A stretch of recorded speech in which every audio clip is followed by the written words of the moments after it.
culture of today and you ask them what it is about pop culture that they like, and the first thing they'll say is the beat. Get yourself addicted. Woo.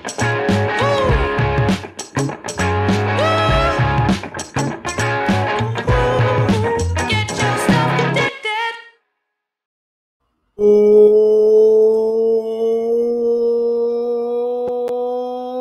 Welcome into the Pop Culture Pile Driver. Get addicted to the content. I am Jason Rossi. As a part of this little program here, Bill, I can be followed across all social media platforms at Jason D. Rossi. And this show could be followed at Pop Culture PD. That's Pop Culture PD. No, we're not the police. We just couldn't fit all the damn characters in Twitter. And you really want to clog up any more characters than that? No. And if you smash that follow button over on Twitter at Pop Culture PD, it will instantly make your return to the world more epic. Speaking of a man that has to return to the world because he gets booted off of Twitter, he's the bad boy of Twitter, Billy Biceps. Sometimes can even go by Billy Bi-Weekly Haircut as well. He is at Billy D24, the word 11. He can be found. It's not 24. What is it? What is it? Bill Yee 2411. Oh, you changed. Oh, that doesn't make it any easier. But so it's Bill Yee, Y-E? Yep. 2411, the numbers? Yep. Okay, that's just on Twitter. Yep. And then Billy D2411 on the others. Uh-huh. Okay, too confusing. I'm confused. I'm also excited. I'm halfway there. He also can be found, I think, is still at Billy D2411 over on his OnlyFans. You can check out the bottomless camera during the Pineapple Boys. I heard that Doc is looking to sign up as well. He has shaved downstairs the thing that says heroes don't do that. So you can get that camera over at Billy D2411 on the OnlyFans. He is my tag team partner in the podcast fair. He is Billy D. What's going on, man?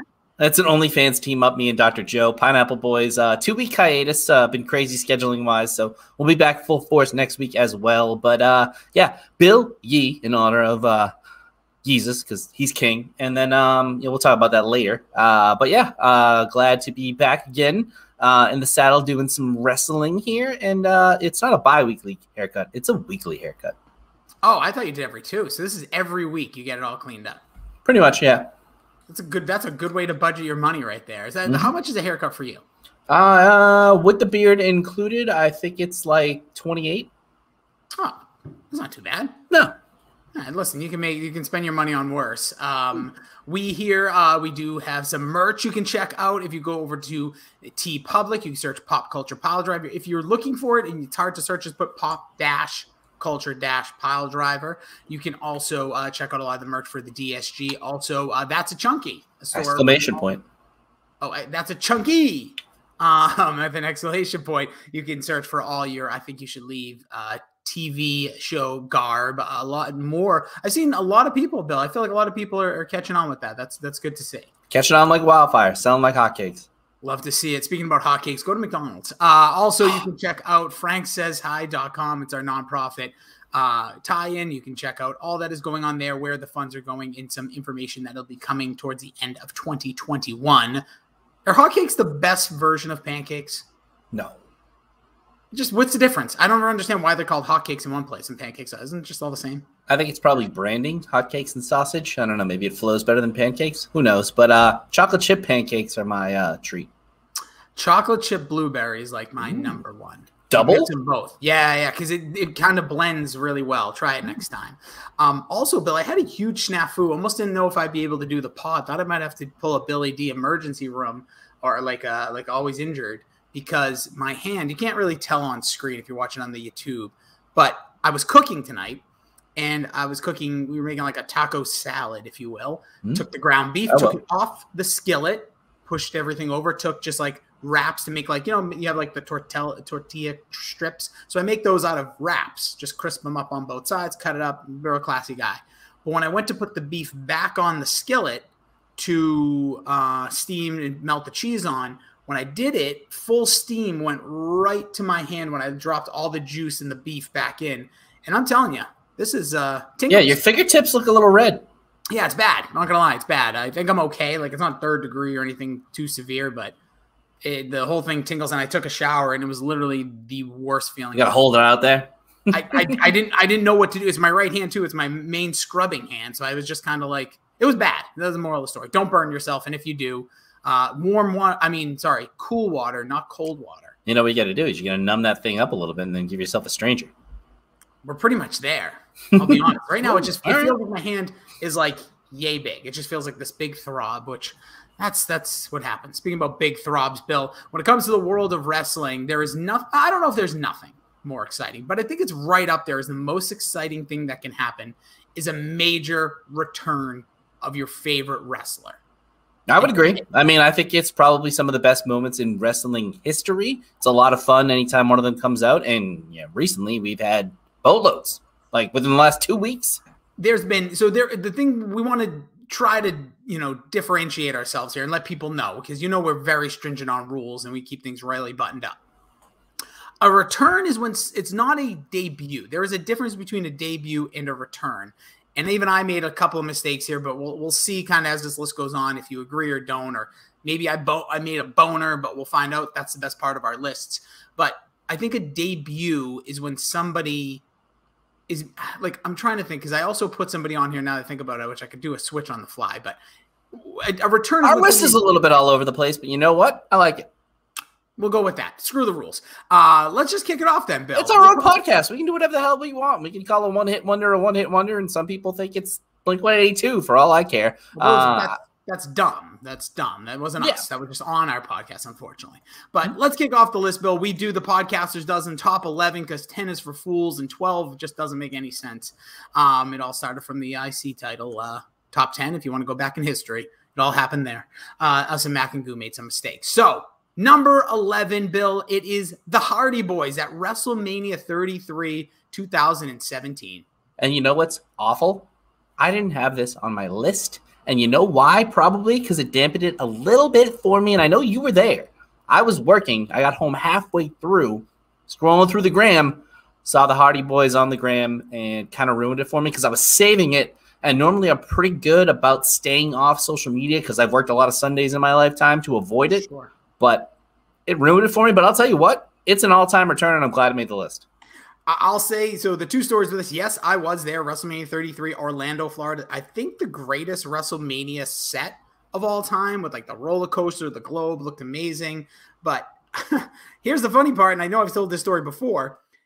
My wife and I were there, the din, and we were we were hungry. Like, you have to find breaks. These WrestleManias, we started going at 32, which began the 6-hour-long event. So you have to find age and pretty much WrestleMania, right? Yes, correct. And you have to find your breaks. Like, you have to find those moments. So once a tag team match, it was going to be a ladder match. I was like, okay, we'll see this match, but we can skip the entrances.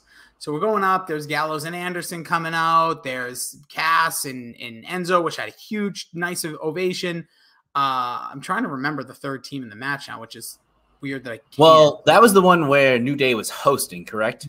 Yes, they were hosting the event. So then New Day's music hit. We're in line for like another taco salad, and then I did not burn my hand too. And it was really funny because we thought, okay, New Day's going to involve themselves in the match. Then out of nowhere, you just hear this groundswell of kind of like a roar, and I couldn't hear it right away. Then you just oddly enough, they used that in like plow commercials in the area, which is hilarious. But yeah, it is. Hardcore Holly's old theme, that that's been used in a ton of national commercials. But dude, I'm sitting there I went nuts. I went absolutely crazy. I was jumping in line. I had to run. I felt like, if you've ever been to like a basketball or sporting event, if you're not a wrestling, when something big happens, you thought you could step away. I just darted back into the arena and was like losing my mind with everybody there. Huge return. One of those like in the perfect position, because the Hardy Boys, are synonymous with WWE, but for years were TNA bound. And this is during when Matt Hardy, was doing all that with TNA. He left there. He was doing a Ring of Honor earlier in the day. The actual day of that WrestleMania, they were fighting the Young Bucks at some local show. Local. There was like a show in Orlando for them. So really, really epic return, though. Yeah, I mean, it was one of the better ones at WrestleMania. Probably the only one on WrestleMania on our list. We got another one. Spoiler. Oh, that is true. Okay. Well, a little bit of spoiler there. But, a pay-per-view return is a big return in general. So, huge one right there. Glad it made the list. Number 11, great podcaster, doesn't start there. So then coming in at number 10, here's a semi-controversial one because it could be seen as a debut, but I still look at it more as a return of this gentleman when he came back to wrestling. Thought he might have been disenfranchised, almost out of the game for 3 years. And I'll only give you credit for this one making the list. Again, it didn't make my list, so it must have been decently high on yours, is because you knew of Eric Bischoff beforehand. Right, you knew of him in the WWE through the WWE lens, kind of, because it was, either winked at or in some cases, he provoked Vince McMahon, challenging him to a fight. So I'll give you that. Like Jericho would be in the same vein then, but I think that's completely different because that was a WWE debut as a new character. This was Eric Bischoff returning as Eric Bischoff to a WWE audience, and he's back and better than ever. What a great theme. I'm back. But I believe he came back to Back in Black, right? Like the first night, I think it was Back in Black. And they didn't get a license for any more than a couple of times. I'd have to double look. I used to have this one on VHS. Obviously, I burned all those. But yeah, Eric Bischoff, 2002, during when they did what would then be known eventually as the brand extension, because he became the general manager of Raw. And one of Jim Ross's greatest line, hell has frozen over. And Bischoff and McMahon hug on the top of the Raw set. It is one of the more iconic returns just because you never thought you'd see Eric Bischoff back in wrestling. Because think about it, he was kind of cut from WCW in 1999, made a semi-return there in 2000, then just hadn't been heard from, kind of like disenfranchised with wrestling in general, and then boom, there he is, and had quite a little run there with the WWE as the general manager of Raw. Coming back, hugging Vince McMahon. It was a weird sight. It really was. Think about this. He hugged Vince McMahon his debut. He kissed Stephanie McMahon on screen, kissed Linda on screen, and had a street fight with Shane McMahon. Yeah, I mean, he always said, what is it? Karate kids in karate class who are 5 years old throw a better sidekick than Shawn Michaels. That's not the point of his sidekick. But it was a pretty good return. I didn't have it on my list. So right now there's 2 on my list I didn't even have making our top 11. And at number 9, another one not on your list, Bill, but 2010, one of the more groundbreaking returns, I would say. It was a few years after he was inducted to the Hall of Fame, never actually showed up to the night after for WrestleMania. I believe it was 23, could be wrong, 24, but it is Bret Hart in the debut or the January 1st or the first episode of Raw of January 2010, first time back, music entrance, being in a WWE ring, and just was able to talk for 9 minutes, which was just awesome for wrestling fans. See, I didn't love this one. I'm not a huge fan of this one. I hated Bret Hart whenever we went to go see him at the mall. I think it was probably a few years before this. Yes. I just, once he came back, ever see one by yourself? Not for me. I mean, it just wasn't for me. I wasn't a huge Bret Hart mark after the 1997 maybe. So for me, this was just kind of I mean, I could see why it made the list. It was, kind of huge. Owen had passed between this time and the time he had left the company. So it was momentous in that scenario. But to me, this is just you loving Bret Hart. No, it's 13. No, Bill, even if I wasn't a Bret Hart fan, he has to be on there. 13 years after the most controversial moment in potentially wrestling history with the Montreal Screwjob. But he was washed up. He didn't wrestle. He didn't do anything. It didn't matter. He never had stepped back foot in WWE. We'd never seen him on actual WWE. He was at the Hall of Fame. He got inducted. That did happen. They did release the DVD that you're mentioning when we saw him at Best Buy at the Cambridge Side Galleria. But he never went back into a WWE ring. But if nobody cares about it, and didn't make any, I looked at a lot of lists after I made my list. Not a single one had Bret Hart. I didn't even think of it. Well, whoever those lists you were reading are dummies, all right? Because there he is coming in at the greatest list, ours. You must have had these so high because none of these were on my list. What was this for you? Yeah, I sent you mine, and I sent you what we did together. It's in my emails. Then coming in at number 8, Shawn Michaels in 2002. Shawn Michaels had left the ring in 1998 after back injuries, went and found his smile, found Jesus, found a lot of things, but came back, Bill, in the summer of 2000. He had been as the commissioner for a little while. He was still in with DX. He interfered in 2000, super kicking The Rock with a match we never saw ever. And then was just kind of gone. And then the rumors started sparking up that he was going to do a one last final match at SummerSlam 2002 against Triple H. And boy, what a return when the promo, they came out as DX, Triple H hits the pedigree.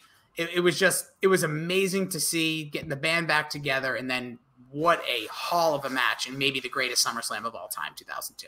Really was great match. I think this one's dampened a little bit and not high on our list because there was that period of him coming back as the commissioner and the kind of won't he ever wrestle again. And the thing that I like about this return is he had a Hall of Fame career before this, and he had a Hall of Fame career after it.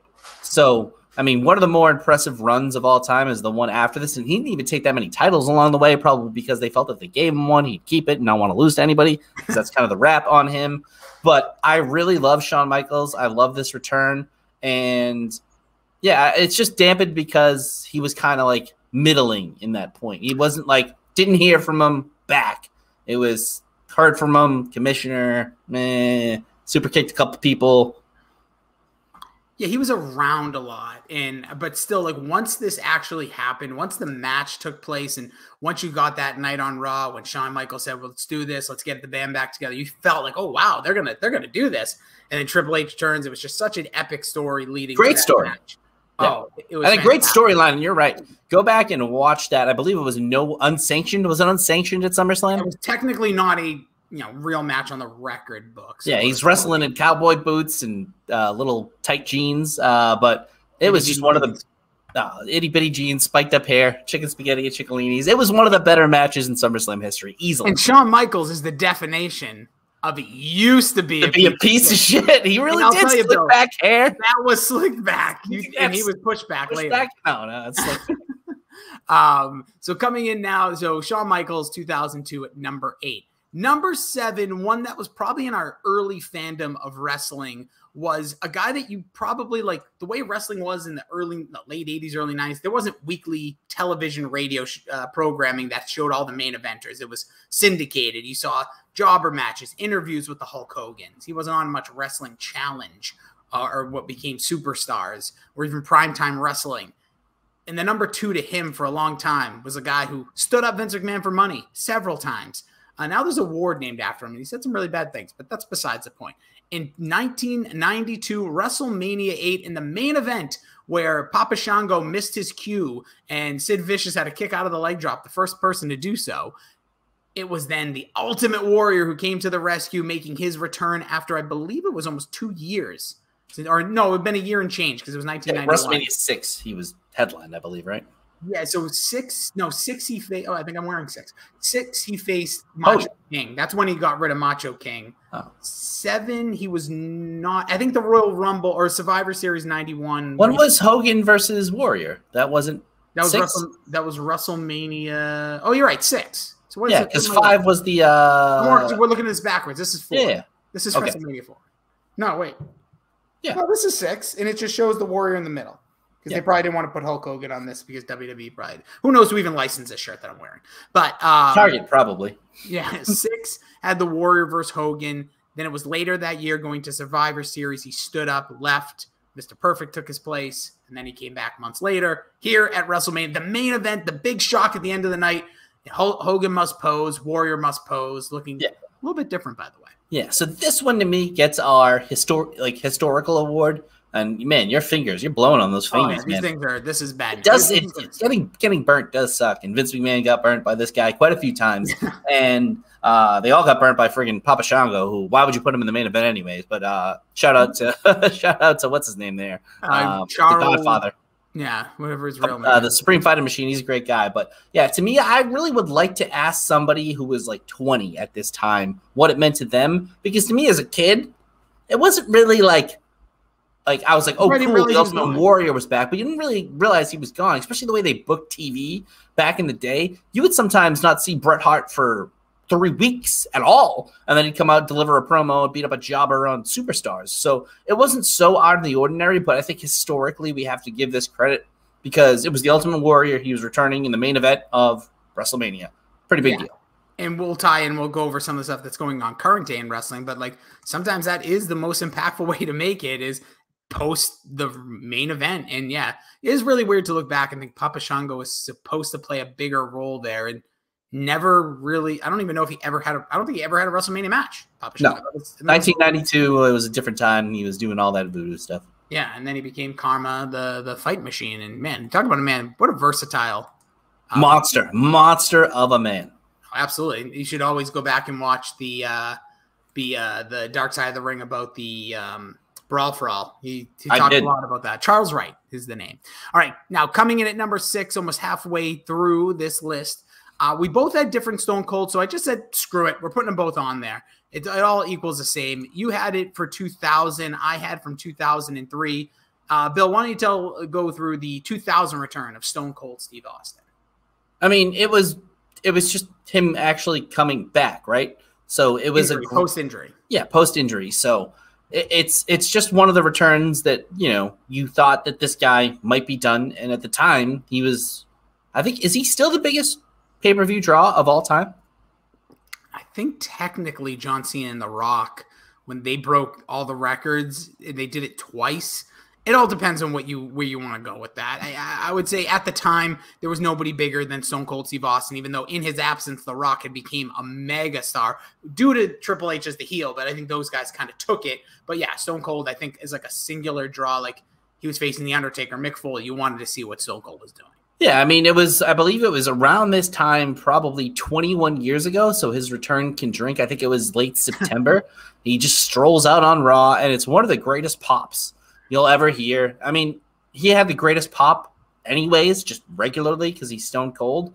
But, he was arguably the brightest star to burn the shortest ever. I think he has the best compact run of all time. The 2003 one, that was just as a general manager, though, right? No, so the 2001 that you're talking, there's almost like twofold. One at Backlash, when he actually returned during what was The Rock versus Triple H in a Iron Man match. He comes out, nobody was he was expected to be there. You didn't see. He comes out just wailing on every McMahon. He actually gets The Rock disqualified, and in Triple H, I believe, retains. But then there's that was The Undertaker. But Stone Cold had done that. And then later in the year, what you're talking about is when we found out Rikishi did it, and he did it for The Rock. And then Stone Cold returned again the next week, and that started his actual return to regular in-ring action. So he had a massive 2000 of just returns, had a crazy match against the Backlash one. I always get confused because he just comes out with the chair and starts swinging, right? Yeah, just looking, no offense, I'm looking a little fat too. Yeah, and he's hobbling. Yes, because his legs and his whole back, everything was all screwed up. The one I was talking about is when, so in late 2000, leading up to 2002 King of the Ring, he wanted to, Vince wanted them to lose to Brock Lesnar in an unadvertised match. He said, took his ball, went home. The Confidential episode on WWE back in the day where the famous Stone Cold took his ball and he went home, like kind of like a Bret screwed Bret.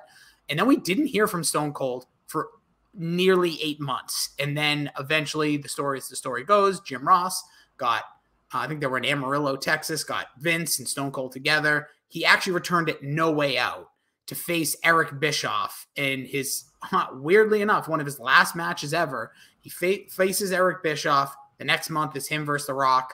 3 at WrestleMania 19, never to be seen again. But that just lead up to Stone Cold come back, because we were done with him as wrestling fans. We didn't know he would, like all the other times we knew, like with the one you're talking about, like there was injuries. You would expect him to come back. They did a big storyline. Who hit Stone Cold? This was just Stone Cold took his ball, went home.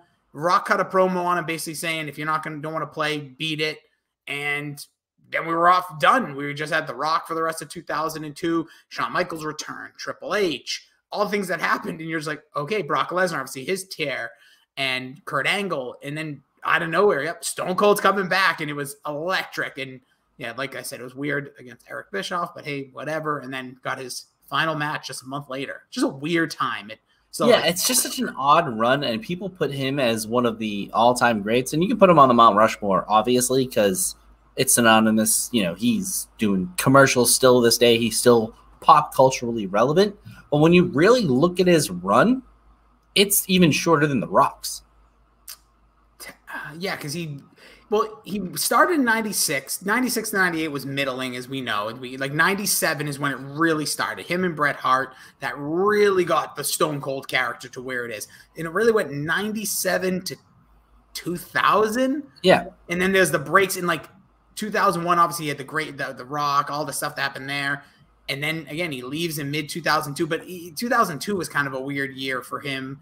And so, yeah, like him at the peak top, you're right. It was really like about a 3.5-year stretch of like unbelievable top guy stuff and just incredible creative at the time as well. Yeah, and honestly, my favorite part of Stone Cold's run is his IC run. That's my favorite. I loved him versus The Rock. Yeah, the end of 1997. There's just some, obviously, and it's insane that even happened because you have to remember all the injuries we're talking about. The reason this was all cut short. Owen Hart. Is because, he busted his neck. He could have been dead in the ring. Thankfully, he wasn't. Thankfully, he wasn't paralyzed, and he didn't miss all that much time when you go back and watch. No, I mean, and literally, he could have. Yeah, he was, not feeling from the waist down or neck down after that move. And you go back and watch how he delivered that pile driver to a lot of guys. Very similar. Like, he was a great worker, but that pile driver, very dangerous. Anytime he ever broke it out, not good. No, it's always the pile driver really is a dangerous move. Like, that's why Jerry Lawler. But he did it reversed. He did it like a tombstone. That's so why you couldn't sink your back into it like everyone else does. Yeah, so when you do a pile driver, you're supposed to like collapse your butt into the guy's chest, so you don't have like it's just like taking a regular bump. Your shoulders are just supposed like your butt. Your head's supposed to rest in between their thighs, so that if any contact, it's just your shoulders hitting their upper thighs. Yeah. So like he delivered it like a tombstone, but dropped to his butt instead of his knees. Yeah, it was. Yeah, it's ugly. It's hard to watch still, but it is crazy too because Stone Cold was also on the next night's Raw. If you're a wrestling fan, you're listening to this, and you have a little bit of lapse, and you're intrigued by all what's going on, which we'll talk about in a little bit. Watch just some 1997 Raws. Like, talk about just insane television, and like you could just tell no scripts. Like they knew where they were going, how much time, but these guys just went out there. And it's just insane. You can just tell, literally, it lives up to the name of Raw. It felt as raw as anything you've probably ever seen in wrestling history. Made WCW look scripted. So that's Stone Cold, kind of a 6A, 6B, 2000, 2003. Bill, now we're getting into some of the heavy hitters. This is, like, to me, a real list. So the top five, I think, is untouchable. And, we'll go over some honorable mentions as well. But I think it's really hard to touch the top five here.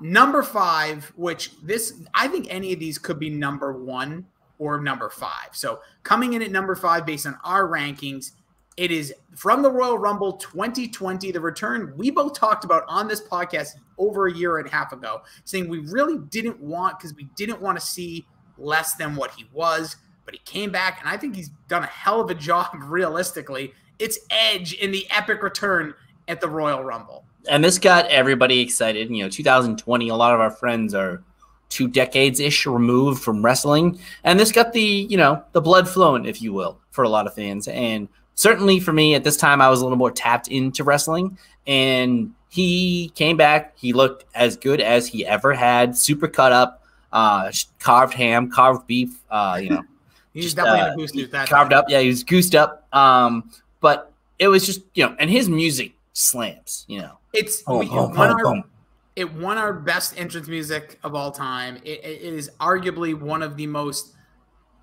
best way to combine a real song, because sometimes when you do the real songs that are not popular songs, you're kind of like, where did this come from? But Alter Bridge, complete shout out to them. Probably still getting tons of fans to love them. Obviously, it was basically created with just a different singer, but yeah, still had the "You Think You Know Me" and then on this day. And I remember when it happened. You could see he was emotional too. That's what I love about these. I love Edge. I do. And listen, who am I to talk? Look at me. But the man looked like a skeleton for that first few minutes because he looked like and CM Punk recently talked about this, and we'll talk about him. We'll talk about some AEW stuff. But his face, you just said, Bill, it was emotional. I think he was I don't want to say the word scared because that's not right.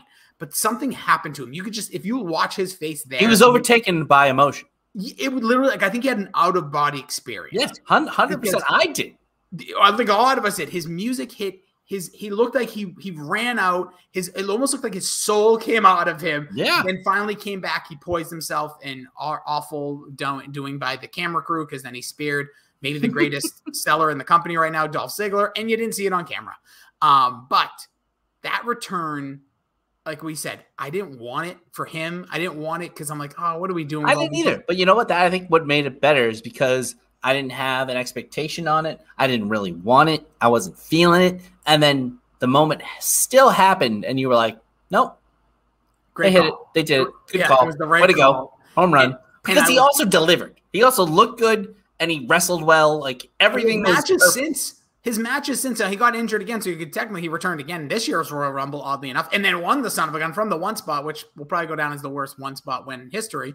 All due respect to Shawn Michaels, because it'll just be forgotten. But he really does look great. Like in the ring, he's now currently in a feud where we're recording in September of 2021, like against Seth Rollins, which is like a pure match made in heaven with their styles.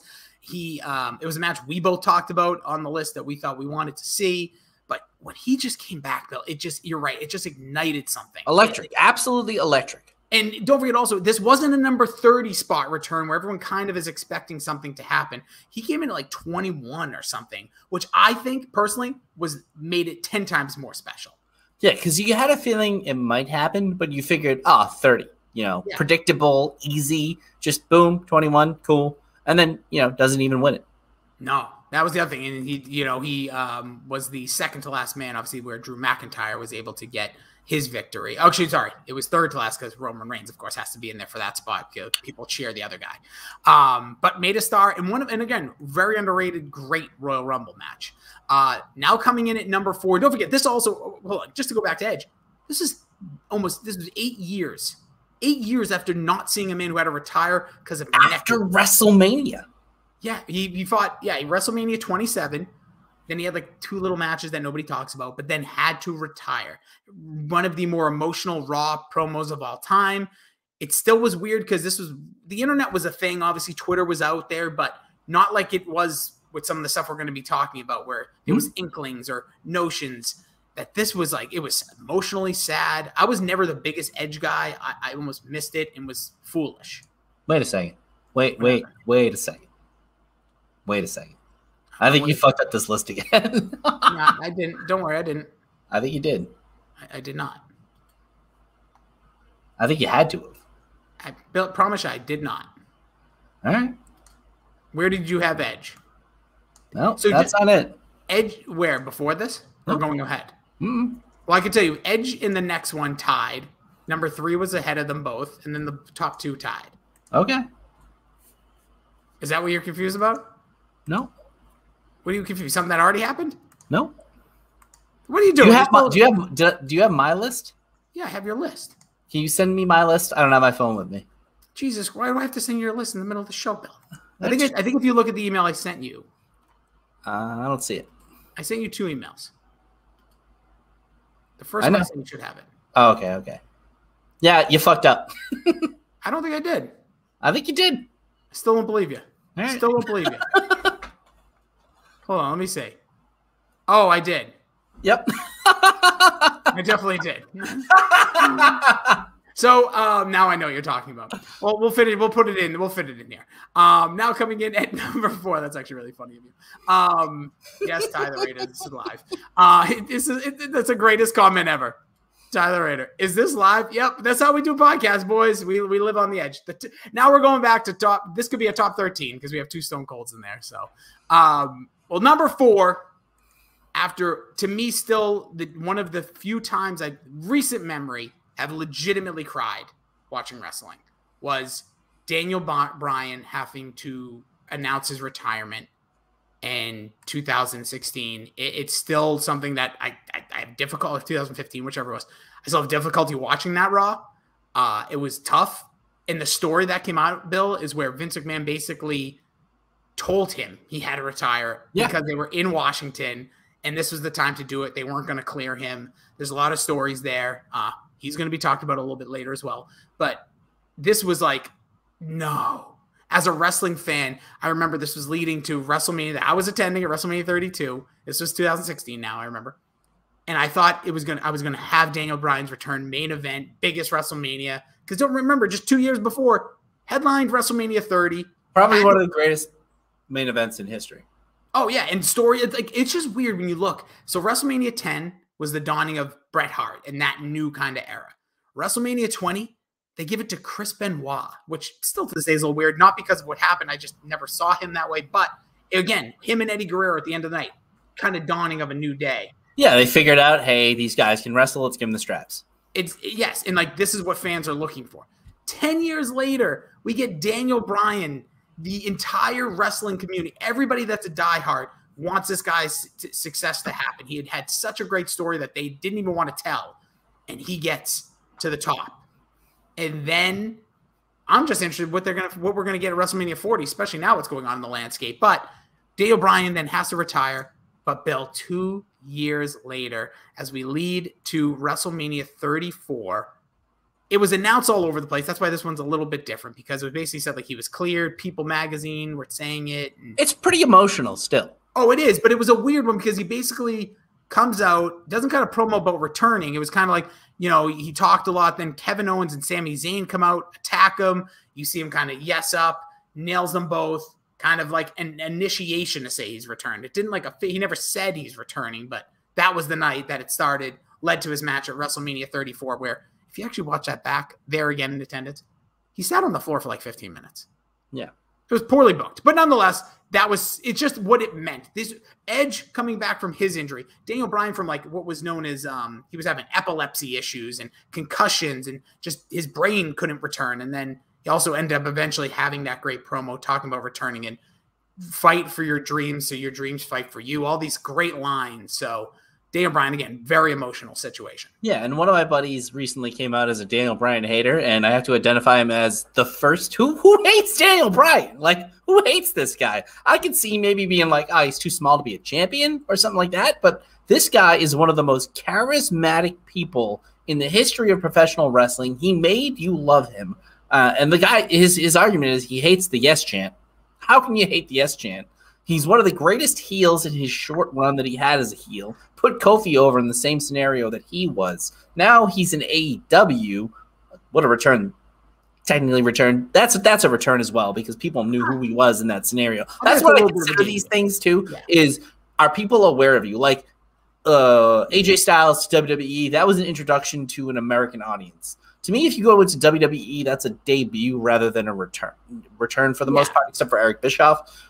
Again, this list's all over the place, especially since we forgot probably my favorite of all time. But nevertheless, Daniel Bryan, he's had, he flirted with it a couple times. He came out at one of the events we were at, and I thought he was going to attack, Bo Dallas was going to attack him. Great moment for me seeing Bo Dallas, but he is just one of the most beloved people in professional wrestling. Just because he's such a great all-time human being. Like, he's not even a character. He's Daniel Bryan. What is it? Bryan Danielson. Bryan Danielson. Michael Hickenbottom. Whatever the hell you want to call him. But, like, he is just such a delight to watch in the ring, on the mic, as a heel, as a face. And I think, honestly, like, me and you kind of have different opinions on a lot of things, especially wrestling. And not all the time. We agree on a lot as well. Oh, this guy's top-notch. One of the best ever. The thing is, he checks the boxes. He is one of the greatest wrestlers of all time. Definitely one of the greatest wrestlers of this generation. He is, like, his mic work, he doesn't need to be like the criticism that we'll have for like a Bret Hart in the early mid-90s is because he was kind of like, it was a weird time for like promos. Like, you came from Hulk Hogan and all the coked out promos we were getting from all those big baby faces to a more calm, subdued, somebody just saying like, hey, I'm the best. And like, you weren't used to that. So like, he stinks on the mic, even though it's not necessarily true. Then we got into the Attitude Era. What I love about Daniel Bryan as a heel, as a face, which is another part, he did both excellent. He was headlining what would have been WrestleManias. He could have headlined multiple, with one being a baby face, one being a heel, 3 years apart. 5 years apart. And the thing is that the things he says, they feel like they mean something. It feels real. He doesn't feel like he's reading a script or he's saying that. Even with him and Cain, when you saw like the comical side, like that worked because you're like, I just like this guy. He looks likable. He feels likable. Every time he's in the ring, he's the wrestler you want to watch. And he grew from like a gym that me and you played basketball in as kids. Yeah, and this is why I hate doot. P.S. Michael Hayes, because he said you don't want to see your next door neighbor wrestler. And that was the philosophy that he grew up under. So he's like, I'm going to take that philosophy with me forever. ever. And that's kind of what kept Daniel Bryan back for so long, because he is our height. You know, he's like 5'10". You know, he put on a lot. He's muscular as hell now, but he's not an overwhelming figure in the ring. But his personality, the way he interacts with the crowd, it's just natural charisma that oozes out of him. You know, he just has that, and you don't have to necessarily be big. You just have to be captivating, and he is captivating.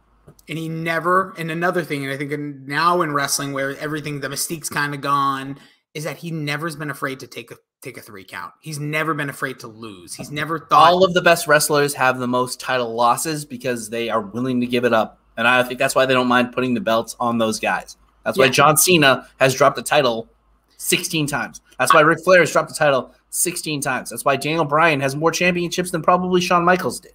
Well, I'm going to have to look it up. I don't know. I don't know if he does. But the more important than that, though, but like guys like Adam Cole, when there was like a situation, when they were doing the NXT, like that Survivor Series, he took a loss to Adam Cole on a Friday night SmackDown because he didn't go to Saudi Arabia, and WWE got stuck in Saudi Arabia because of all the BS going on there. Like that Friday night SmackDown, if you go back and watch when Triple H is on commentary, Adam Cole was like a call. They had to re-scramble everything. Adam Cole pins Daniel Bryan in the main event, which earlier, then he faces like Seth Rollins a week later. It's Seth Rollins the champion, and it's a DQ. Like Daniel Bryan's like, I'll take a pin because it's going to make you look better beating someone like me. And that's why like people like him being in a successful position is great. You mentioned the Kofi Kingston, like Kofi against, I'm just looking back at that roster at the time, a heel, even like Kevin Owens, it's not going to hit the same way. It's going to be great, but we knew what Daniel Bryan was. They reversed the story on him, and Daniel Bryan was such a great, hateable heel. So there is Daniel Bryan. So coming in now at number 3, Bill, I believe this was your number 1 return. You swept this one. 2008, another Royal Rumble. This is out of the 30 spot, just 90 days after like tearing. Nobody thought it was happening. Nobody. He tore his rotator cuff in late 2007. They were saying 9 months to a year. It wasn't a fallacy. It's just this man literally may be a robot. He may be made Cena. I mean, he coming out at this point, everyone hated him too. He was the baby face nobody loved. The crowd would boo him. You can't wrestle. All of that stuff. Cena sucks. And you know what? I forget who said it, but like it doesn't matter. Like you were a John Cena fan at that moment because it was just so fucking cool. It was a great building. Madison Square Garden. Was it? Yep. Did they have it? It wasn't the taxi cab, right? But they came out of that shitty entrance that was featured in the main shot. That's never ever featured in the main shot.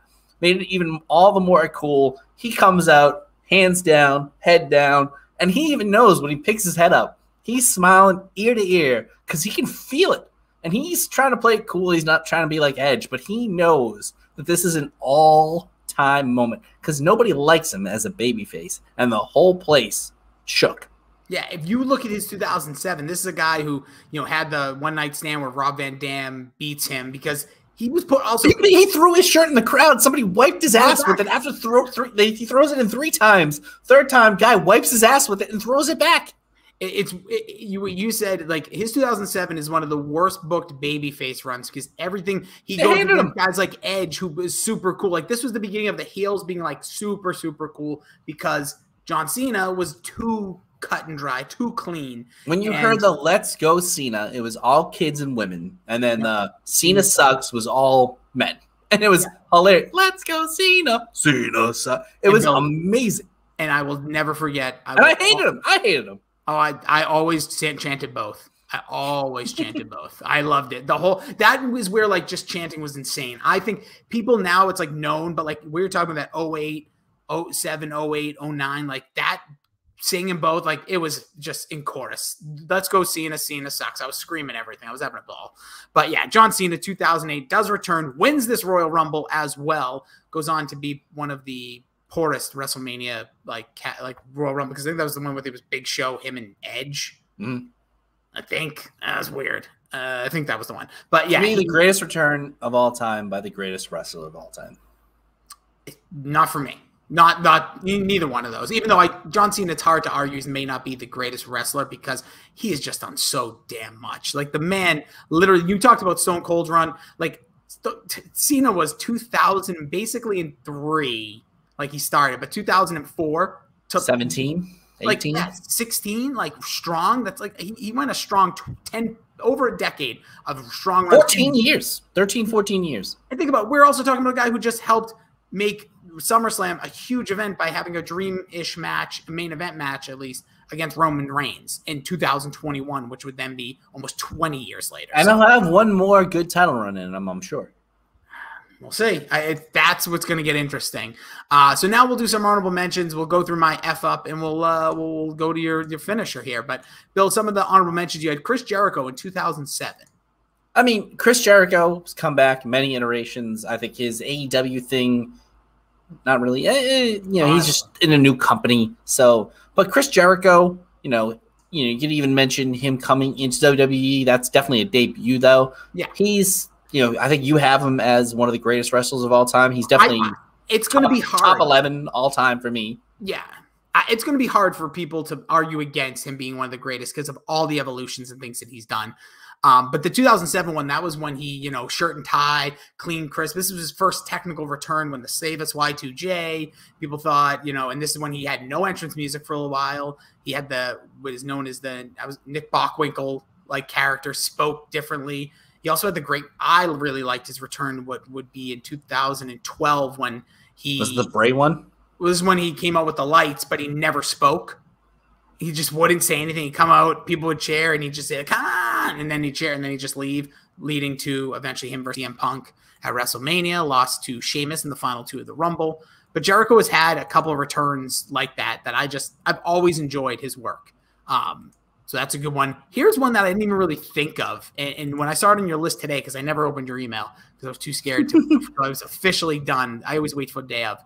You had X-Pac in 1997, which is such a good call because technically X-Pac is a debut, but this is the 1-2-3 kid, Sean Maltman, who had departed from WWE 2 years earlier. Yeah, and it was a good one. Like, you were excited to see him come back. I mean, it was at the prime of my peak wrestling watching career, and I'm like, oh, this is pretty fucking cool. He's a guy that, I loved. I mean, the 1-2-3 kid, as goofy as he was, it was a great return. Yeah, and this was also the night after WrestleMania. This is when the night after WrestleMania really became – this is I think the first one that was a big deal because this was the debut of, Sean Wall, X-Pac coming into DX, then later in the night, the New Age Outlaws. 12, you had Mankind debuting. There was definitely in Mark Mero, but it was never that monumental the next night. Then you had so we both had our different Ric Flairs on our list. You had him to WWF. 2001. Yeah, in 2001. I had when he went back to WCW in 1993 after he that's a pretty good one, yeah. That's the one that still to this day, that whole time, I don't see enough documentation on that. I watch a lot of YouTube stuff, but don't forget, he came to WWE with the WCW belt. And then he, really didn't love his time here, then goes back to WCW. It's just very strange. And when he went back, that's when Hogan came in and they got to have those matches they weren't able to have in WWF.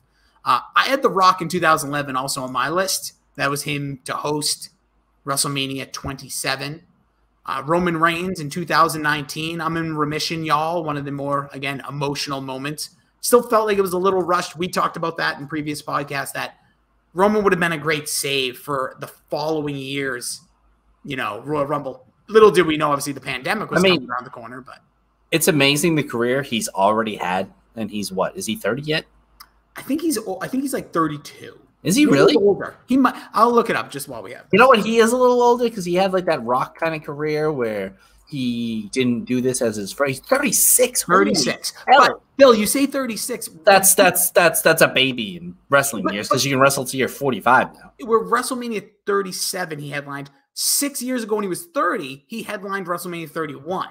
So you take it all into consideration. And don't forget, he also got his cancer peaked back up here in 2018. He leaves WWE and then he comes back. And it really wasn't all that long after when he then went into the feud with Drew McIntyre for WrestleMania 35 that everyone forgets. And this whole situation's kind of forgot. But that promo, I'm in remission, y'all. Everybody was excited. That was a great moment for him and kind of really changed the narrative for Roman Reigns. Also, the other return, he did technically return last year in 2020 at SummerSlam to become a heel, which also could have made this list. The last one, I had NWO. That's a big no-no because that was technically a debut for NWO. But Hulk Hogan and all that.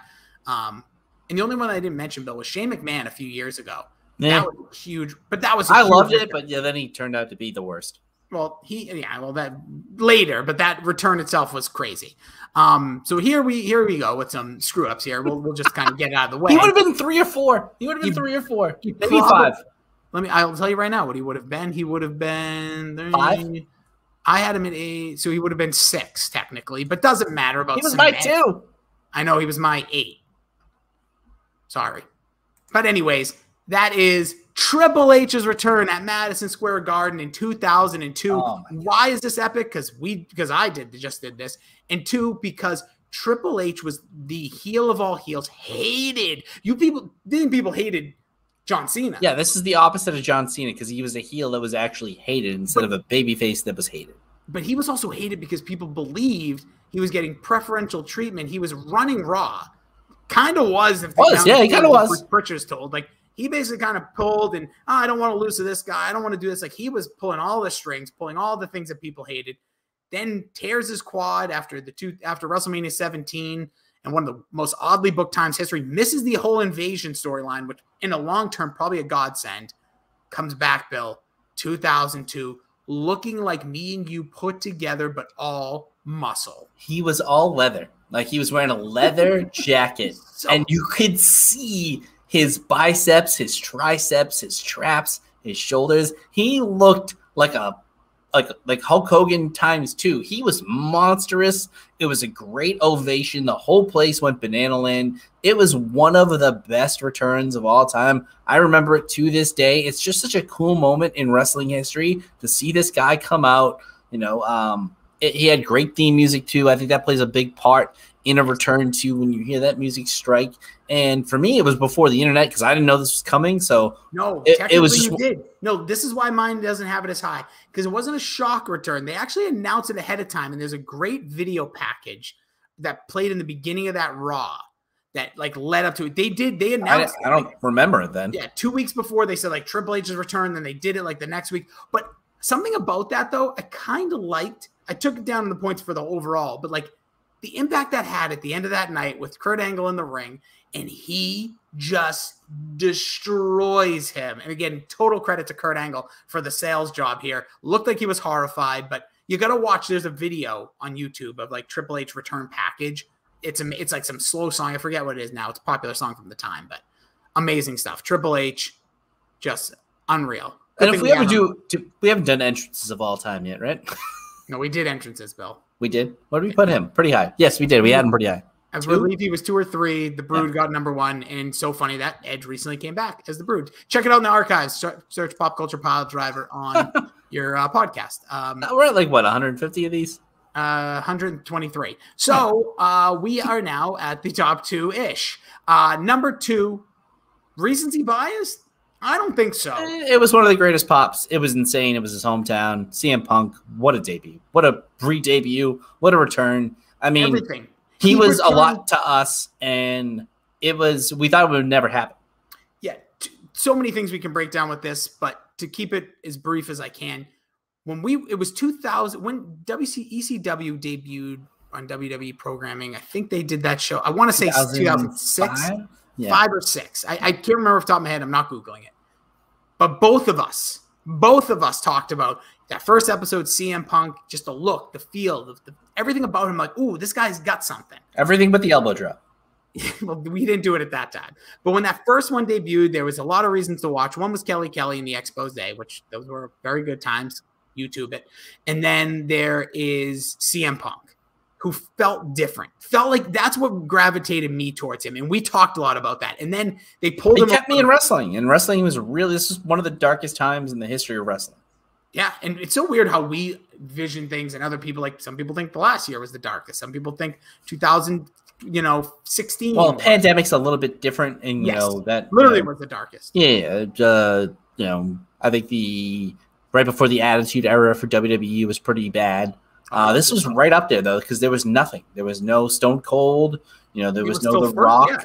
It was Kurt Angle. It was Brock Cena. Lesnar. Cena was in his swing. But Cena was still like not. Nobody liked him. He was the babyface that nobody liked. He was the guy though. He was still. He was the guy, but it wasn't like teenagers at the time were embracing John Cena. True, but I don't know if teenagers have embraced anybody since. But the thing with CM Punk was he was different, looked different, felt different. Then they bring him over to Raw years later, and he cashes in Money in the Bank twice. He becomes that guy. We were excited, and then he becomes the man in 2010, 2000 with the Straight Edge Society. 2011, everybody knows the story there with the pipe bomb story. Summer of Punk that got completely destroyed. Then the long title reign. Then he's out the door in 2014 at the Royal Rumble, which leads to Daniel Bryan, and disenchanted with wrestling, destroys the company, basically kind of craps on wrestling fans, wrestling as a thing. But he did this because it's the way maybe some of us would talk about a bad relationship or something because you loved it, but things changed. He Bret Harted it. He was pissed. He hated the business. He hated everybody in the business. He let everybody know about it. He was a big crybaby. I still don't love him ever like I will. Like, same thing with Bret Hart. Like, he was such a baby about it that I kind of hate him for it. But there's no denying he can still do it. Like, Bret Hart, Goldberg basically ruined his career. He was never the same after that. So it's bitterness. It's bitterness, right? Yeah, like, they're so bitter. He can still kind of go. And, he had the UFC career, which, people will say it was terrible, but they booked him not like a new guy. They booked him against young up-and-comers to give them a name because they were like, this guy probably isn't going to stick around or do well, so we're going to feed him to the lions that are coming up here. So he kind of got a raw deal there, but like his return, it shut down the AEW website for T-shirt sales. He sold the most T-shirts, in wrestling history ever in one night or whatever the hell it was. So, I mean, this guy's return was huge because he was gone for 7 years. 7 years, never in anything wrestling. There's one video of him potentially doing something. I forget some promotion that was shutting down, but it was wearing a hood. You didn't see who it was. Came back to backstage for WWE, but everyone thought, oh, he's going to segue into WWE. It was a Fox deal. He's now talked about it. Never once was contacted by anybody from WWE. It's a total Fox move. And then we saw him back in a ring at that Rampage, the first dance a few weeks ago. Now he fought Darby Allin. Don't give me that it was a Fox deal. Did he not know it was a WWE show? No, he knew that, but he never is. I know, but paid through Fox. I know. Even still, doesn't matter. He did WWE stuff. I know. Of course he said that because he's the most bitter person in the world. He's never going to give an ounce of credit to the WWE. But don't give me that. Don't give me that. Whatever. But yes, whatever. You can believe what you want to believe. It was WWE. He went back to WWE. It happened. He was on WWE television. True. That is true. So so returns to wrestling, as he liked to call it. Great promo. Everything about what he said. One of the more perfect promos, I think, because yes, he kind of bad. He was biting. Yeah, but he didn't say their name. He wasn't overly rude. He just kind of avoided it. Passive aggressive, like every ex-girlfriend's ever been. Yeah, but I love the line of if anything I've done over the last 7 years had made you unhappy with my decision, because people wanted him back in WWE. Yeah. And one of the best things he did was he acknowledged the CM Punk chant, because that's all you heard, and I hated it. I resented fans when they chanted CM Punk. Just like what you're seeing. Find a way to like something. But they always did it, and now that's hopefully now gone. But he said, I heard you. I heard you. And all I ever wanted to do was change things. And then when he said, I couldn't get healthy at the place that made me sick, if that doesn't touch you somewhere, because we've all been there, relationship, work, whatever, God damn, that hit me like a freight train. I was like, damn, okay. That's a good line. It was. And it was true. I think that's what he really meant. And I don't think he meant the sickness that we've heard about in the Cole Cabana podcast. I think he literally meant like he felt unhealthy. Yeah, I mean, he's bashed WWE from pillar to post for years, saying their name, saying, and I agree with him to the most part. Names, lawsuits. Oh, yeah, 100%. And he said stuff that I agree with, WWE is the best big budget movie you've ever seen with the worst script writing. I mean, that's how I've described it forever. They have the best production value in every aspect except writing. And probably the most critical part of storytelling is the fucking writing. So they failed at it for years. He's in a place now where, there was 4 other returns that night. Or, technically a debut, but 2 debut. Well, whatever you want to call it. Ruby Riott, Bebe. Yeah. his first match against Darby Allin, which I thought was a shoo-in for a main event, did not main event. Third to last. Nice match. Looks good. Looked like he's having fun. Yeah. But then, on a night they get Bryan Danielson, Adam Cole, Ruby Soho, and there was obviously some New Japan tie-ins as well. The internet was ablaze, but CM Punk back in wrestling is good for wrestling, and I'm really excited about it. And I'm happy that people, we can say the word wrestling and it doesn't sound like a dirty word. But Bill, the number one return. This to me is still the reason I put this at number one is because CM Punk is one of the biggest returns of all time, but it just happened, and it's going to take a little bit of time to see the ripple effect. So I think that it with these two tied because of the rankings between us. But give this one the edge because I had it as my number one. 2012, night after WrestleMania 28, John Cena down on his luck after losing to The Rock. Somehow the world knew about this. I wasn't reading the dirt sheets at the time. Brock Lesnar comes out at the end, and this literally changed the WWE because this became a box office attraction. This could be good or bad, but I look at it at the end of the day, this guy became a box office attraction. Every time he's been in a pay-per-view, the sales go up. Network subscriptions go up. Now, as a fan looking back at this almost 10 years later, some of these things I love seeing Brock Lesnar, what he's done, but he also became a champion that ran away. We didn't see for months. Every time he comes back, somehow wins a championship. Squash Kofi, I'll never forgive him because it's his fault, not the script writing. Came back again. He basically to sell Saudi Arabia match against freaking Cain Velasquez that is literally almost as forgotten as that Roman Reigns return. He came back like 3 weeks ago.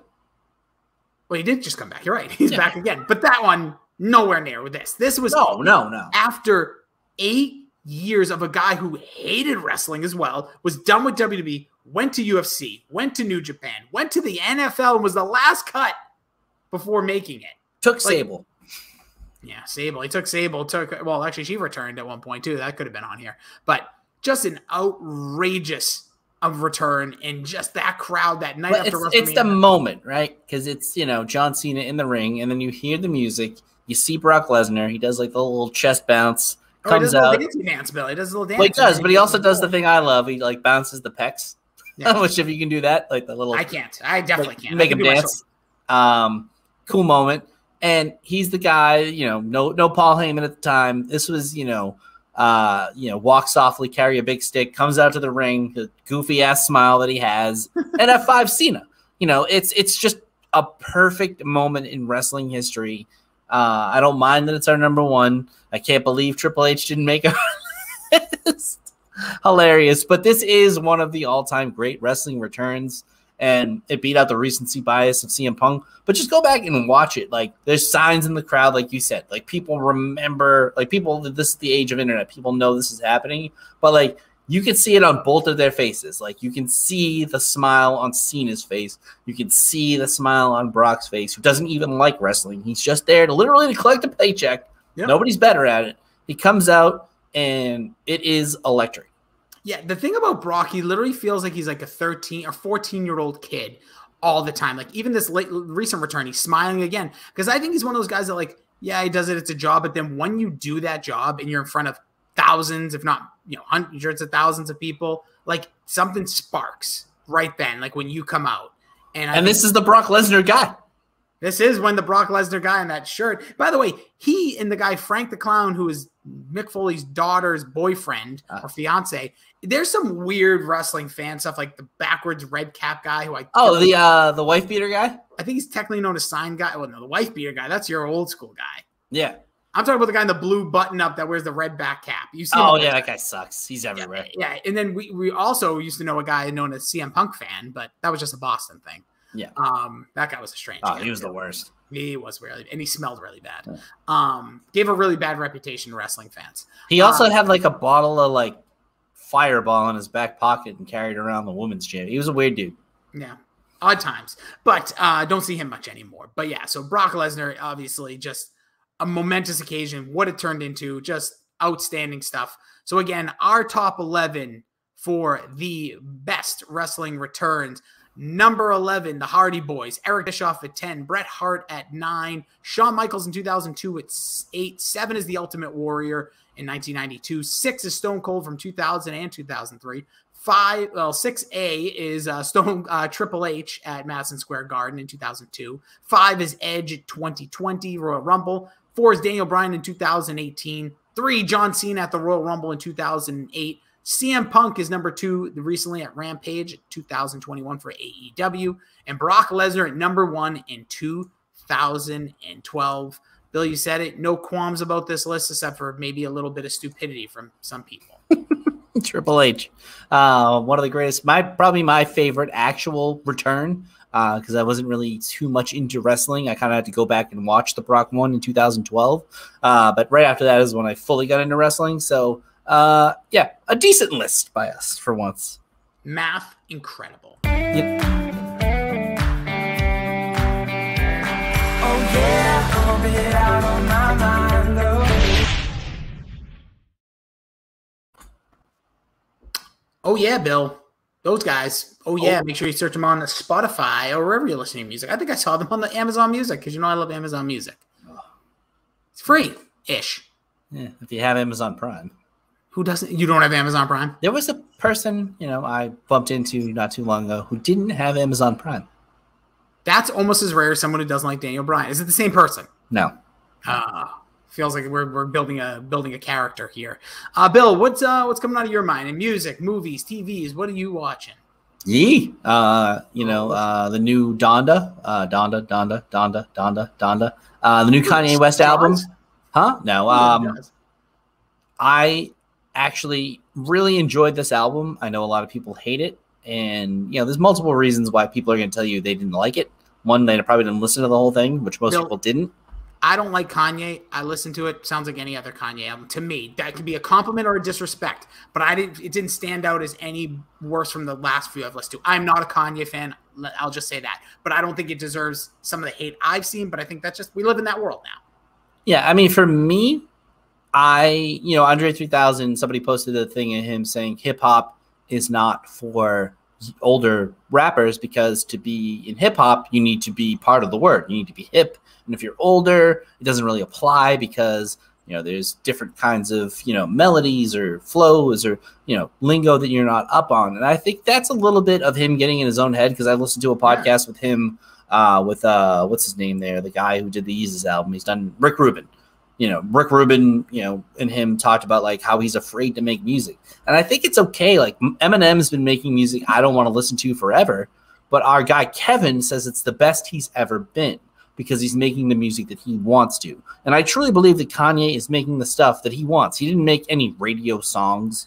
I mean, I still firmly believe he could go out and make a huge banger of a hit, grab an old album, make a giant hook, and get people to listen to it. I think that he's trying to give you the world as he views it. And that's like, I think a lot of people are listening to songs for bops, for jams, which I do too. But I want to hear an artist that I truly love give me a perspective on the world as he sees it now. And I think that's kind of what Donda is. It's like it's not for children. This is the adult tour. He doesn't really curse on the album, right? I think that's what it is. Like a lot of these artists, like I think just using Eminem or even something like I know Drake put out an album, but his album has been criticized by being maybe too safe. That's my thing with Drake. He takes layups, whereas Kanye West, and I had an argument with Mac from the Mac and Goo podcast where I said you can't create something great if you just do the same thing over and over again. It's these types of artists who push the genre, artistry forward. And he said it's usually a younger guy with a new take on it. And I do agree with that, but I'm not going to fault somebody for trying that. And I used to do that. When Jack White would break out the piano instead of the guitar, I would get mad and be like, dude, you're the best guitarist in the world. Kanye is the best, I think, at making one of those kind of, grab a song from the 70s and make, something that you like really haven't heard before famous. I think he's the best at that. But I don't like if he doesn't want to do that anymore, he's done that. You know what I mean? Like I want him to do what he wants because I feel like he is one of the most talented musicians, creators of all time. He's got 23 Grammys. You really can't deny it. There's like 4 people who have more than him. Grammys for what it's worth. I get what you mean though. But even still, like he had 4 of the arguably greatest, rap albums of all time. And to me, he's one of the greatest creators, and I want to hear his new stuff. Well, listen, I can't disagree. I'm not a fan. Like I said, I listen to a lot of stuff I'm not necessarily a fan of because, listen, just because I don't like it doesn't mean I'm not open to the artist side. Did I like the album listening to? Not necessarily, but I think to your point, like if this is what he wants to create, go for it, dude. But I'm not going to come out and bash it either. That's not my thing. I just don't really like him. Like I think he's this. Oh no, he's insufferable for the most part. But I really like the way that he's still one of the most relevant figures in the world, and I want to hear it. Well, you sure are right now. And as you said, there's a lot of some new music again. Him and Drake, as we kind of went over. I listened to the Drake album. It's fine. Again, it's a Drake album. It's good. Every song has a Drake feel to it. He's not going outside of the box. He knows what he does well, and he sticks to it. Now, what is Doc? I always forget. What's Doc's Twitter handle? Backcracker? That's what I thought. So at Backcracker, check out the tweet he put out where he took the album cover of Drake, oh yeah, and he made it his. Absolutely hilarious. I can't even certified lover boy, certified backcracker. I think it was like Fat Boy. It was hilarious. I don't like the word fat, but it was hilarious the way he used it. So that's out there for some music. A couple things I've been watching. Now we'll give you a quick hit on the AEW, but this is the week of 9/11. It's coming up, 20-year anniversary, which is crazy. Which we could go over a few things for next week. We have some stuff we've talked about, but we'll talk about that off air. But that it is insane that I'll know it was 20 years ago, but they put National Geographic on Hulu. You can watch this. It is called A Day in America. I think it's an 8-part series. Bill, it is. If you want to dig into this, and if you're somebody who likes documentaries, and it's a little too real for people of our generation, maybe a little bit older, a little bit younger generation could probably watch it, no problem. But I shouldn't say no problem, but this is like the biggest impact our country's ever had. Obviously, terrorist attack, but this thing is breathtaking for all the wrong reasons, but so emotional, so sad. The stories, the footage. There's some footage of I've never seen the first plane crash. Never have seen it. I don't know if it's just maybe I've missed it. I've watched tons of documentaries. Maybe it slipped my mind. There were several different views from random people that film things. It is, Bill, I'm telling you, it's worth the time. It is worth the emotional roller coaster. It's worth the reason to take some gummies before you go to bed. It is worth the then popping over to a Rick and Morty, or I think you should leave after because you need to calm down, as me and my wife have done several times. But it is the best 9/11 documentary stuff I have watched. And it's hard to say that, but it is really hard, but really great to watch and so compelling, and some great heroic and super sad stories. Yeah, our guy Mac said it on, I think, a news dump that, it's odd to be fascinated by a topic like this, but it is a fascinating topic because he put it well. It's our JFK, right? It is the moment of our lifetime where you know exactly where you were, when it happened. And, unfortunately, it'll always be an interesting moment in time because it just mattered so much to everyone. Absolutely. And it's made an impact in the world. Look at just all the media. Look at the negativity we live in. A lot of things stem from there. I'm flying this weekend, and my mom said, "Are you flying on the Saturday?" I was like, "No, I'm not. But even if I was, it's probably the safest day you could probably fly." Knock on wood. Yeah, exactly. But, it's just one of those things that will be synonymous in your mind forever is 9/11 and, 9/11. It is just, it's a piece of history that we lived, and typically those moments are, like the JFK thing I said, that is something that will stick with you forever. You'll tell your kids about it. You'll tell your grandkids about it. It's just one of those things. They'll ask you, were you alive? Where were you? What was it like? So it was an odd time. I feel like the world was silent for a month. It was very strange. And the one weird thing that came out of that, and again, this could be something we discuss next week, media stuff, but we'll talk about it. But there was never a better sense of togetherness than after that in our lifetime. And I don't know if anything, and I hope in a weird, I would love to have that community, all of us together as Americans and not worrying about political parties and all that for a good while there, the rest of 2001. And I believe SmackDown was the first public gathering. Everybody remembers the George Bush first pitch. Yes. Seed right down the plate. Rocket. A great probably the greatest first pitch of all time. Regardless of your political standing. So it was just time stood still. I always watch this. It's Lillian Garcia's America the Beautiful. Bill, or national anthem. I forget what it is. No, I think they chose America the Beautiful. I think that was a conscious choice. They always do that. That's like Vince's song, but whatever it was. But her, for that first one, the crowd silent, crying. This again is the first no football games, basketball games, baseball games, hockey. Nothing was being played. The Friday night they did a lot, or it might have been Thursday night. They had their first gathering. I believe it was in Texas, and my God, is it emotional? And definitely. If you do check out Hulu or Nat Geo, wherever you get stuff from them, again, it's called One Day in America, 9/11. It is insanely captivating. And then just one last thing I have to mention. We've been talking all about wrestling. AEW this weekend, Bill. Adam Cole shows up back with the Elite, back a part of what was known as the Bullet Club, now is known as the Elite. Daniel Bryan, or Bryan Danielson, makes his AEW debut. Things are cooking over there. Even if some of these moments are going to kind of be like lost in the sauce. Like CM Punk had a match, and I feel like no one's talking about that all of a sudden. There's just so much going on with AEW. They've gravitated, they've grabbed the fans of that have maybe been lapsed or frustrated with WWE, and they are just winning the internet war. And you know how they did it? WWE style. Buying up all the good guys. But it's not even, see, here's the thing. It's a little, I don't even think they're buying them up. They want to go there.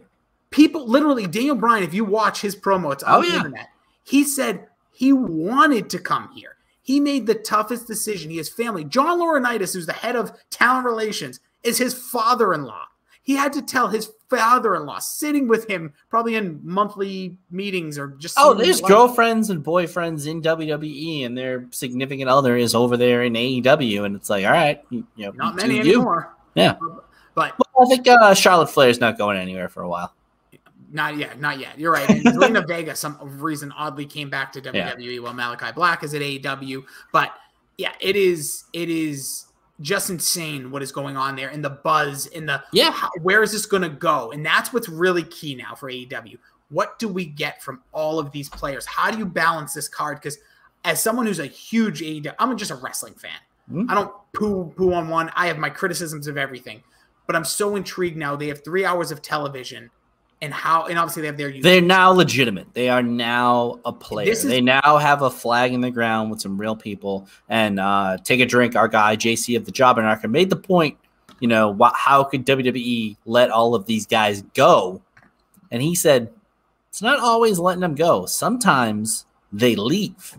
Sometimes they're like, no, I want to... Adam Cole. Saw the writing on the wall, said... I'm never going to make it to the top of the heap here, or if I do, it's going to be an Eddie Guerrero career-long journey to get there. So I'm going to go to a place where they value overall style and wrestling over, the head of the table. And a look, right? And a look. Which I get, though. What you just said is dead on. And to JC, to a degree, like Adam Cole made the decision. Daniel Bryan made the decision. CM Punk, obviously, it's a whole different story. Malachi Black was just let go. Andrade. They didn't utilize him. We'll see. Again, but this is it. He is a guy that is the prototypical WWE top of the heap guy. Huge, impressive. The entrance that he had, the captivation of the WWE doesn't have entrances anymore like that. We don't have the epic entrances on a week-to-week show. AEW's learning to get there. But that was something Aleister Black should have been a headline, not even a headline, just like a attraction, just middle of the card, just slaying matches, him versus the Cesaros, the Buddy Murphys we saw. That could have carried on for years.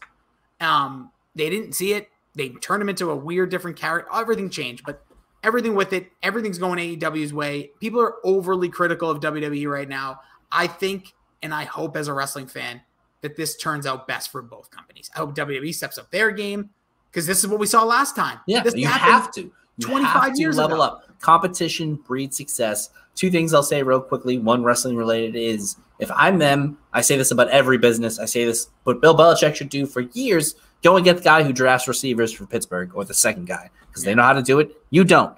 And AEW, go hire a CFO, because I know they're not making music anymore. Go get CFOs, whoever. Jim Johnson might be dead at this point. No, he's still alive. Right. But we need... But go get that production value, because that is the only... You have the top talent. They're cutting really good promos. Just get the other stuff that WWE is the best at. Yes, certain production things, but I don't want them to be overproduced. I want like what I love about AEW, it doesn't feel like, oh, here's like the over big Trons. I know that's not what you're saying, but the music, we said this from day one. Day one, that was the first thing. It's when you go into the archives and one of those crappy free websites or the one you pay like $200 subscription to. All right, rock sounds like Nirvana, like the DDP intro that's basically Nirvana. Get a little bit out of that. And the last thing I'll say is another thing that I've been watching, Rick and Morty. Good. Not doing it. I'm still. I've only watched season 1 to this day. I just rewatch it. 2 and 3 are so good. It's so good. Yeah, 2 and 3 are even as good, if not better. But I feel like they're hitting doubles, and it's not that they're not being. They're just doing this like Dan Harmon was on Community, and they're just literally ripping the same exact formula of a Community show here, an old Rick and Morty episode here. I just feel like they're being, I don't know, a little pretentious, a little safe. I'd like them to get out of the box. I can't wait for Harley Quinn to come back because, as I said before, I feel like that show is the best cartoon on TV. So, heroes don't do that, but hopefully they figured out a way to work something in there. I'm sure they did. Go deep diving, my friends. For the dorks, let's just hit it. They're all doing Shang-Chi. Yep. All of them did it. Haven't seen that movie. Interest level not super high. Is Marvel going to knock it out? I mean, it is. It's one of the highest. I think it's the highest rated Rotten Tomato Marvel movie by critics and audience. Really? Over Black Panther, huh? I think so. There goes the intrigue a little bit high. I do want to see it. Don't get me wrong. I got to see Free Guy too. Yeah, that one doesn't get me as much. Obviously, I know it's going to be great because Ryan Reynolds is awesome. He doesn't really do bad projects. Yeah, so go check out Dork. They did theirs. CMC did their exit review. Mac and Goo did that. And what else? Mac and Goo, I thought I saw another pod come up. I think they did a news dump, and then I think Mac is away again. I think they might. I forget what they're doing. They're doing something. They did something else. Didn't they do the 1989 classic Aliens. Oh, good one. I got to check that one out. I've been dying to hear them talk about that. But that's going to do it for us. We'll be back next week with a brand new episode. Let us know. Follow him at BillyYee2411 over on Twitter and BillyD2411 across everything else, including that OnlyFans. I'm at Jason D. Rossi. We are at Pop Culture PD. Subscribe to the podcast. Let a friend know about it. Share this around. Let them know. Bash us for our list. Somebody forgot something. That never happened before. But appreciate you so much for listening. There's a lot of things you could be doing in life. The fact that you're listening to our stupid voices in this dumb show means a hell of a lot to us. You enjoy your week. Be good to other people. And Bill, any final words for the fine folks? Slap it on the biscuit. Frank says hi.